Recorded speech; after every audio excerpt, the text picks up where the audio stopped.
The world's longest undefended border, once a symbol of peace, is now a front line in a global economic struggle. For decades, US-Canada trade was a quiet hum of commerce, until now.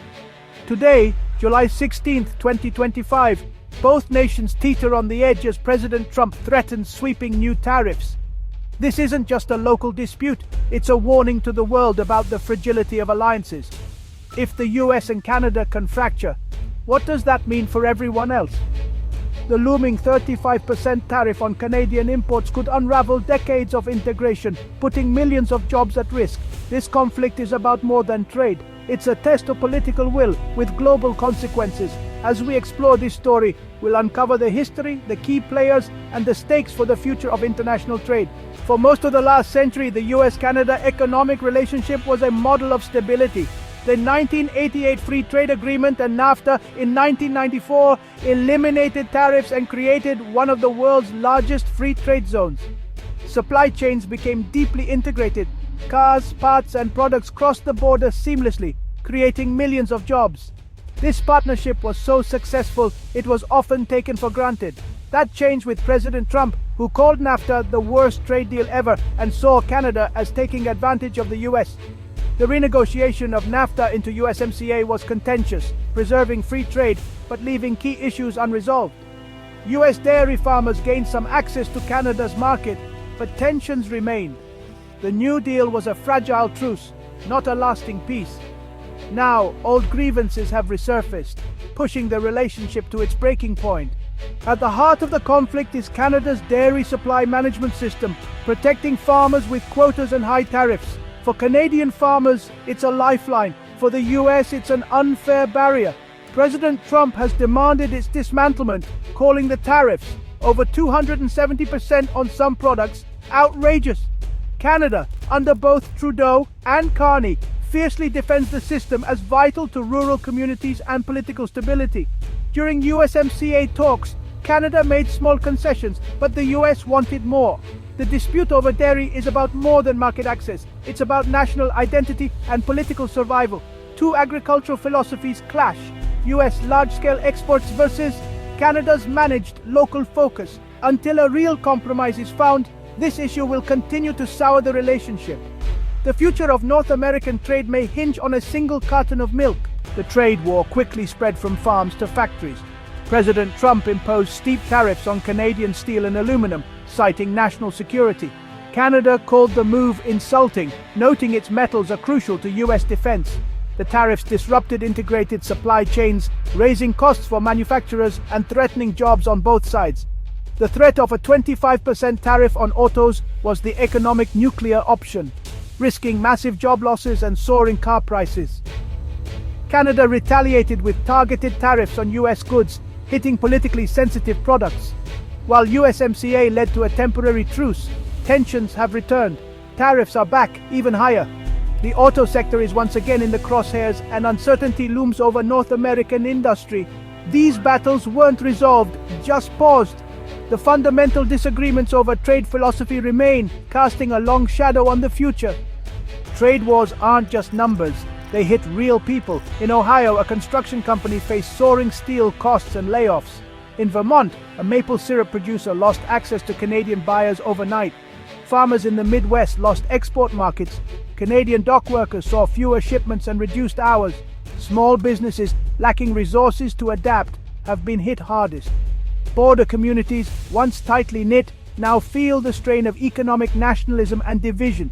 Ultimately, consumers pay the price. Tariffs mean higher costs for cars, appliances, even groceries. While tariffs generate revenue, economists agree.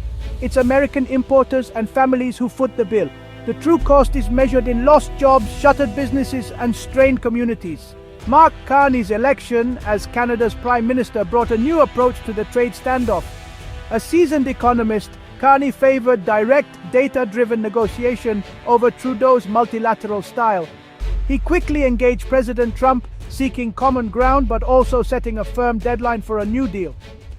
Carney's bold move, proposing then scrapping a digital services tax to keep talks alive. He set a July 21st deadline for a new accord, a high-stakes gamble to force resolution. Trump dismissed the deadline, and Carney's shift to a more pessimistic tone signaled the difficulty of the talks. Critics at home accused him of conceding too much, while some analysts saw his realism as a way to prepare Canadians for tough times. Carney now faces a critical test: stand firm against US pressure or shield Canada from economic harm. His leadership will shape the outcome and the future of Canada's economy. The clock is ticking. President Trump's trade strategy is built on unpredictability and confrontation. Tariffs are his primary tool, used to disrupt, force concessions, and energize his base. The threat of a 35% tariff on Canadian imports is classic Trump: maximum pressure, maximum uncertainty.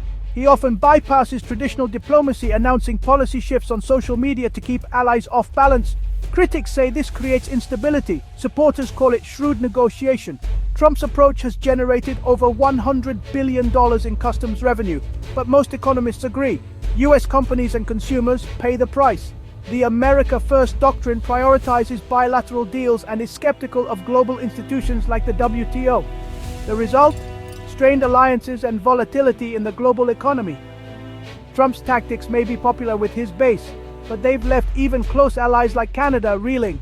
The world is watching and bracing for what comes next.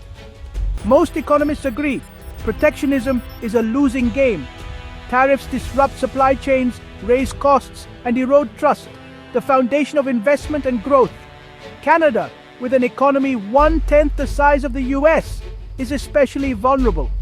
Diversifying trade is a smart long-term move, but the US remains Canada's critical market.